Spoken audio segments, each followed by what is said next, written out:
871 in medic 6. You're seeing a 74-year-old male, shortness of breath.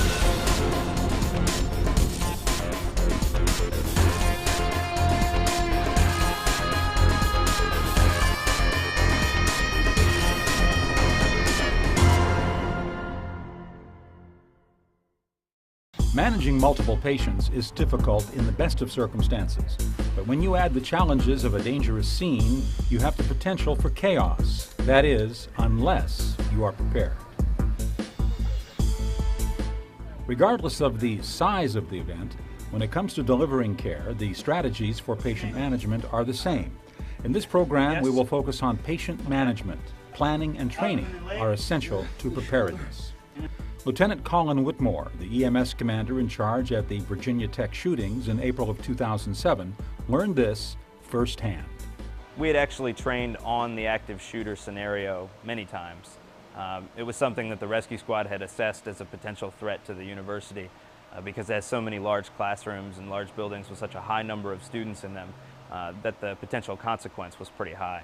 So from a hazard vulnerability standpoint, it's a particularly serious hazard that we had. So we had done many tabletops on it and some significant full-scale exercises within the department. All I know is we have nine victims right now. I've seen some walking wounded and some that are non-ambulatory right now. Using the incident management system on a daily basis on smaller routine calls can increase your success during stressful larger events.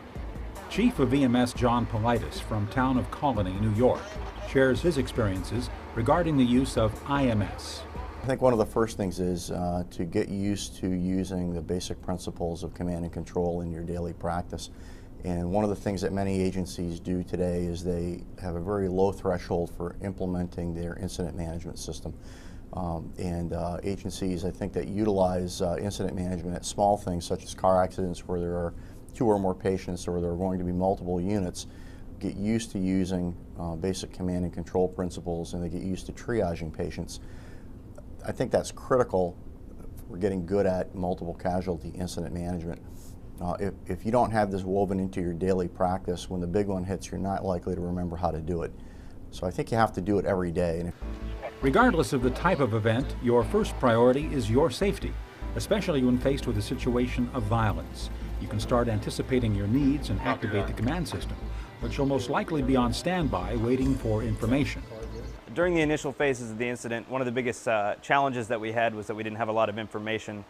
The building was a safety hazard. We couldn't send people inside to assess the situation and get an idea of how many patients we were going to have. And because of that, we had to wait for the police to give us that information. Their primary concern is locking down the facility and making sure that if the suspect is still inside the building, that they're able to contain him. That took a while because the facility was large, which meant that we didn't have any information that we would normally use to pick the number of units that we're going to ask to respond. So initially, our biggest concern was the safety of the responders and the number of patients that were inside, and that was the information we needed. Defining what constitutes an MCI is very subjective. It's dictated by what your system can handle, what resources are immediately available. If you are in a rural area, it might not take too many trauma patients to overwhelm your system. If you are in a metropolitan area, you may be able to handle 25 patients or more. A multiple casualty situation is an incident in which your resources are overwhelmed, where your resources are not sufficient for you to continue to do day-to-day patient care as you normally would.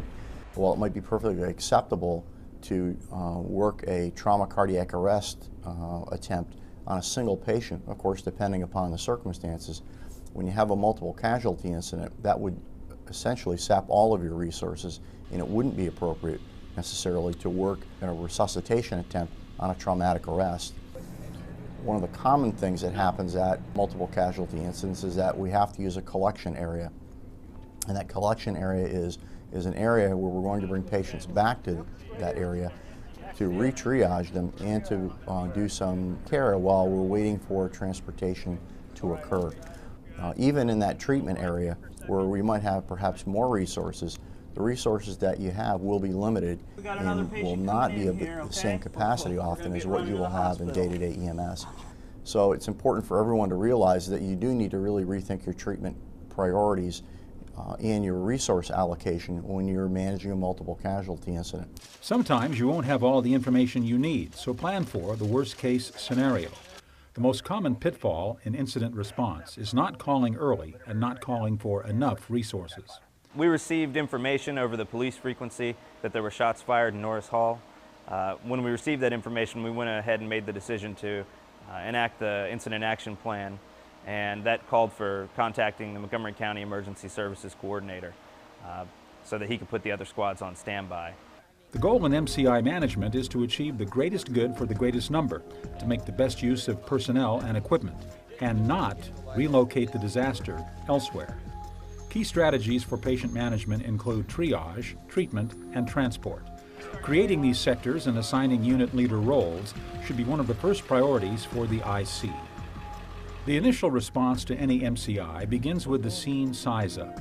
After you have deemed the scene as safe to enter, you need to determine the nature of the incident, estimate the number of patients, and then begin or direct triage activities. What you got? We have 3 patients on the inside and 5 patients on the outside. Okay, I've got 3 type blacks and type red on the other side. If you go ahead and triage tag these guys and swing over the other side and catch the guys over there, right. I'll meet you back up here. It's very tempting when you arrive at the scene of a multiple casualty incident to shift back into what you're really good at doing, which is providing patient care, when what you need to be doing is spending 30 to 60 seconds on each patient, quickly opening an airway, doing this very basic care, instructing someone how to stop bleeding, triaging that patient, and then moving on to the next so you can get through all of the patients. I think the interesting thing about triage in a mass casualty incident is that it never goes the way it does in a drill. In a drill, everyone kind of walks into the building and reads the card and ties the tag to the patient. Of course, it doesn't work that way in real life. You're going to have patients that want help, that want you to stay with them, and don't understand that you need to do the greatest good for the greatest number. And so one of the things that was tough for our triage teams inside the building was making sure that they were able to get to every patient and accurately assess them in a timely fashion. We were lucky that we had tactical medics inside the building with the SWAT teams that had already begun some initial triage, which allowed us to more rapidly assess some of the patients and get the critical patients out faster. The response to an MCI is designated in levels. Level 1 involves 2 to 10 patients. Level 2, 11 to 25 patients. And Level 3 would include 26 or more. Delays in requests for transportation or additional EMS resources can have critical consequences for your patients. The number of patients and the severity of the injuries will determine how many ambulances you need. Generally, 2 to 5 ambulances are needed for Level 1, 5 to 10 for Level 2, and 10 or more for a Level 3 response. Another critical piece is early notification of your area hospitals. They need to be staffed and ready to receive the injured. We were lucky in Southwest Virginia that we have a close working relationship with a lot of the facilities that we transport to regularly, and also that they have a close working relationship with each other. So once they knew that they were going to be getting a lot of patients, they started communicating about the level of availability as far as beds and things of that nature. They also canceled all of their elective surgeries and moved all of their non-critical patients out of the ER so that we had as many beds as possible that were available. St. Luke South, low red, 2 yellow, 3 green. Did you copy? Copy that back. Triage activities need to match the incident. Larger incidents should entail a formal triage plan, although it is now commonly recommended that all incidents, large or small, use triage tags and implement the National Incident Command System. This ensures consistent terminology and procedures. One of the most common things I think that responders make mistakes at are simply not putting triage tags on. I think one way to help alleviate that problem is to weave the techniques of multiple casualty incident management into your daily practice, to get used to using triage tags at small incidents when you have 2 or more patients, and even go so far as to put a handful of triage tags in whatever your first out bag is, so you have them available to you and you get used to using them even at small incidents, at things such as car accidents, where again you may have secondary responders and you want to prevent patients from getting re-triaged. In some instances, the decision will be made to treat in place. At other times, the patient is moved to a treatment or casualty collection area. The current conditions and the nature of the incident will guide your decisions. We actually had 3 separate phases of triage. They were triaged once inside the building by an initial triage team that would come through and just apply the tag based on the algorithm. That triage tag was checked for accuracy at the door before they ever left the building. The critical patients were typically so critical that they had to be transported directly to the hospital. They didn't have time to go to the treatment area. Those who did go to the treatment area were triaged about every 15 minutes to make sure that the assessment was still accurate. Many of our green tags were upgraded to yellows, and many of the yellows were upgraded to reds. During an incident such as a mass shooting event or terrorist situation, interagency cooperation is critical. Several triage and treatment areas may be created away from the scene. Determining factors include environmental issues or geographical obstacles, scene hazards, and the anticipated duration of operations. Law enforcement should oversee and provide security for EMS in these areas. Keys to successful triage include an initial quick category designation. Remember, patients can be re-triaged later in treatment or in transport. Do the greatest good for the greatest number. Limit the time you spend with any patient. Use triage tags to avoid confusion, to create continuity, and to save time. Understand triage criteria and classify appropriately. It's a common triage mistake to classify patients as more severe than they actually are. But depending on the types of injuries, their condition can also change rapidly. Patients are treated and transported based on their priority status. With an active shooter incident, especially one like this one where the gunman used 2 different calibers of weapons, we had 2 very different types of injuries. Some obviously more severe than others, and some a lot less stable. So a lot of our patients that were tagged as yellow or delayed transport had to be re-triaged constantly in the treatment center so that we were able to make sure that those whose conditions changed rapidly because they were compensating when they left the building, that they got transported quickly. Naturally, the highest priority patients, of course, are the priority 1 or red, which really need to be moved off the scene. And one of our endpoints, our benchmarks at managing a multiple casualty incident, is how long it takes us to get those priority 1 or red patients off the scene. And anything that we do that inhibits getting the red patients off the scene quickly is really working against us. So at the MCI, we need to think of it like the famous eye drop. We need to get the red out. And getting the red out means getting them off the scene quickly, and that's a benchmark. And anything that we do that undermines that, such as not managing our walking wounded patients, our green patients quickly and effectively, or allowing some resource to be a tremendous distraction, is not a good thing. If possible, the triage area should be located near the incident and accessible to vehicles. The triage officer may shift into the treatment officer role once triage has been concluded. There may be only a finite number of transport vehicles. In this case, the staging officer might also become the transportation officer.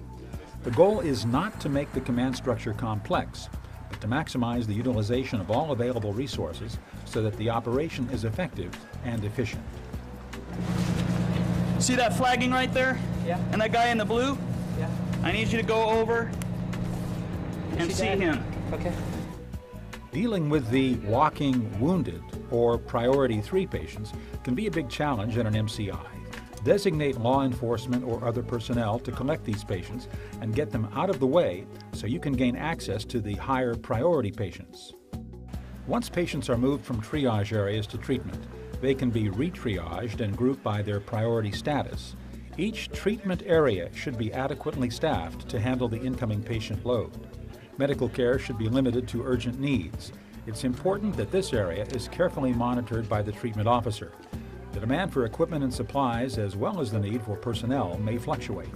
The treatment officer may need to shift personnel from one treatment area to another or secure additional medical supplies. I think one of the very best places to have high-end medical resources such as emergency physicians is in that treatment area, to be able to make those tough decisions about what patients should be getting more care than others and how patients should be re-triaged and prioritized for transportation.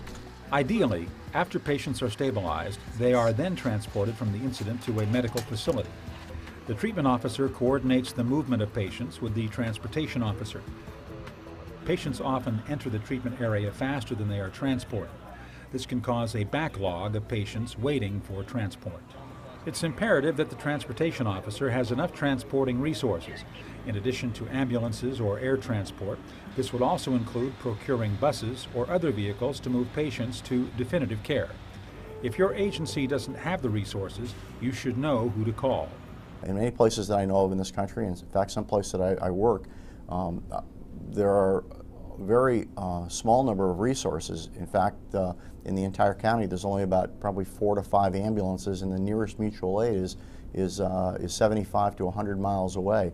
And they have a pre-plan for how they're going to move multiple casualties, using ambulance-like vehicles, cargo vans, passenger vans, and they have really mentally prepared and pre-planned what they would have to do to deal with a multiple casualty incident in that frontier wilderness area.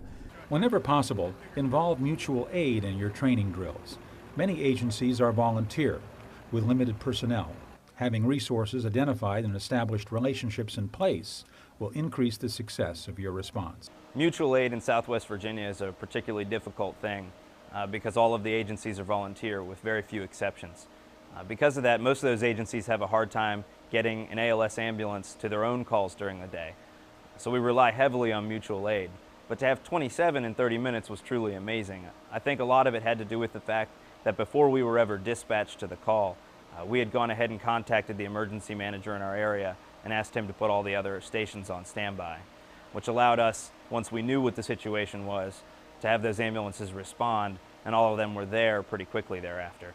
So it was about 30 minutes before every unit had arrived that we would use throughout the day. The transportation officer will also coordinate with the staging officer to establish loading areas and helicopter landing areas. A patient is loaded based on their priority status. There's an old saying that sometimes slower is really faster, we have to be careful not to squander too many of our resources on patients, that we have to try and flatten our resources out to try and do the greatest good for the greatest number of people. I think helicopters can be a tremendous resource at a multiple casualty incident, but I've also seen transportation from multiple casualty incidents stop for 30 to 45 minutes while a helicopter is landing, is getting a patient ready for transportation, and then is taking off where no transportation from the scene was occurring. So I think you have to be very careful about how you use your resources, and be careful that what you're doing does not become a negative force multiplier. And I think the two areas that I've seen that can become negative force multipliers are not managing the walking wounded, priority 3 patients, in an effective manner, and also utilizing resources that may be a very large distraction and may only transport 1 patient from the scene. Failure to follow an organized approach to an MCI can cause several critical problems. If triage is based on emotional factors instead of objective criteria, vital resources will be poorly used and critical patients will remain on scene and not get priority transport. Okay, I'll be right back around. You stay right with them, okay? Contact must be maintained regarding which receiving hospitals are best able to handle the incoming patients. Tracking patients and maintaining a record of the hospital destination is an important part of the transportation officer's role. This will help avoid overloading a hospital. Transporting happened quickly because we were lucky enough to have 27 advanced life support ambulances on the scene within about 30 minutes. However, documentation was a consistent challenge. It's tough to keep track of that many people going that many different places, and it did take us some time after the incident to figure out exactly who transported which patients. We didn't assign documentation to any particular person. We did, however, use the Virginia triage tags, which allow for barcoding of the patients and patient numbering. Unfortunately, at one point during the day, we did run out of the available triage tags and had to redeliver more, which meant we had to go to a secondary triage method of using the tape that we had as a backup. That was where some of the confusion came in, and it probably would have helped to have some additional tags on hand or someone who was responsible for keeping track of who these patients were and where they were going. So how can EMS improve their capability when treating multiple patients? Complacency is the greatest enemy of preparedness. We're all guilty of being complacent about things that just seem so far away from a real possibility in our area. But an incident, especially like an active shooter incident, is something that can really happen anywhere and any time. So that kind of leads me to the second lesson that we learned, which is something we kind of knew and it just reinforced for us. that there really isn't any substitute for realistic and timely training. I think you have to think about it. In the fire service prepares for the multiple alarm fire, the big warehouse fire, the major conflagration, which requires an awful lot of resources and manpower to treat or manage that incident. I think in emergency medical services, it's important for everyone, from the field provider to the EMS chief, to be thinking about what will happen in our community if we have a multiple casualty incident, and to pre-plan the types of multiple casualty incidents that are likely to occur. While a major building collapse might not be a likely possibility in many communities in America, there are school buses that go through every community in the United States, and there are different types of transportation incidents that can occur. And I think it's important to pre-plan incidents, both on paper and mentally, to think about what you might need to do and where would you get the resources to manage these patients. In order to be prepared to handle big events, you have to be good at the small ones. If you can't handle 2 or 3 patients, handling 20 or 30 patients is not going to be any easier. You have to get really good at handling small incidents. Many of the motor vehicle crashes we go to are very minor. There are minor injuries. And at times, your colleagues will often think that you're silly, that you're overreacting for using triage tags and for shifting into a command and control mode at those small incidents. I think they'll believe that for a time. And then the first time something happens where it's a major incident and everyone knows how to do command and control, knows how to unify command with other agencies, knows how to use triage tags, has good scene cooperation, and the scene works well, everyone will then understand why it's necessary to do this at small incidents. Be prepared. Know what is designated as an MCI in your jurisdiction. Know where additional resources will come from, and practice with mutual aid. All of this helps EMS providers prepare for the unthinkable. When it comes to mass casualty response, the unthinkable should be anticipated and planned for. I don't think that you can ever be fully prepared for an incident like an active shooter. I think that you can train, you can get your operations ready, but mentally and emotionally it's always going to be something that's tough on everybody that responds. Because of that, you can never be 100% prepared for it. One of your biggest challenges during an MCI response will be to remain focused and to not become overwhelmed.